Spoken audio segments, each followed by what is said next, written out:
Bonjour à tous et bienvenue pour cette nouvelle vidéo. Pour cette vidéo, nous allons faire un nouveau point sur le coronavirus qui sévit actuellement dans plusieurs pays du monde.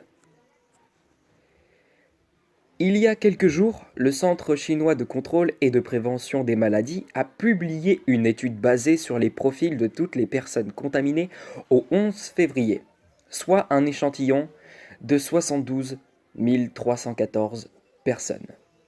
Notons que depuis la publication de cette étude, on dénombre environ 8000 nouveaux cas supplémentaires et 3 nouveaux foyers. La Corée du Sud avec 977 cas pour 10 morts, l'Iran avec 61 cas pour 15 morts et l'Italie 229 cas pour 7 morts. Bien qu'il ait été publié il y a une dizaine de jours, ce rapport confirme un point avancé par les experts depuis le début de l'épidémie de coronavirus. Le coronavirus tue principalement des personnes âgées.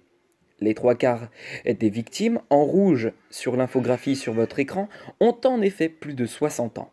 Une part très inquiétante car les sexagénaires, septuagénaires et octogénaires ne représentent seulement qu'un tiers des personnes contaminées, en gris. Les personnes âgées représentent un tiers des contaminés par le coronavirus, mais aussi 3 quarts des victimes. Par conséquent, le taux de mortalité du coronavirus augmente avec l'âge. Seulement 0,2% des personnes âgées de 10 à 40 ans décèdent lorsqu'elles sont contaminées par le coronavirus. Chez les septuagénaires, ce taux grimpe à 8% et chez les octogénaires, il culmine à presque 15%. Le coronavirus est plus meurtrier chez les septuagénaires et les octogénaires donc. Donc, pas vraiment de quoi s'inquiéter pour les sujets jeunes, à moins que. Autre facteur qui accroît la mortalité du virus, les problèmes de santé. Les personnes avec des antécédents semblent ainsi plus vulnérables. Cancer, hypertension, maladies respiratoires, diabète. Le taux de mortalité des personnes atteintes de ces maladies est presque 3 fois plus élevé, entre 5,6% et 7,3% que dans l'ensemble de la population, avec 2,3%.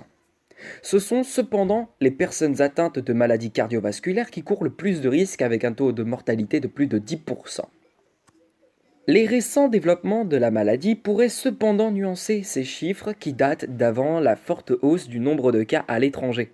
Arnaud Fontanet, chef de l'unité épidémiologie des maladies émergentes à l'Institut Pasteur, expliquait vendredi dernier que le virus est passé en transmission communautaire. Et selon la docteure Nathalie McDermott du King's College de Londres, le coronavirus pourrait désormais se transmettre par un individu asymptomatique ou présentant peu de symptômes. Au 25 février, au moins 80 230 cas de coronavirus avaient été recensés dans le monde. Et bien voilà, ce qui conclut cette vidéo. Et sur ce point, sur le coronavirus, j'espère qu'il vous aura plu. Et quant à moi les potos, je vous retrouve demain pour de prochaines vidéos. À demain.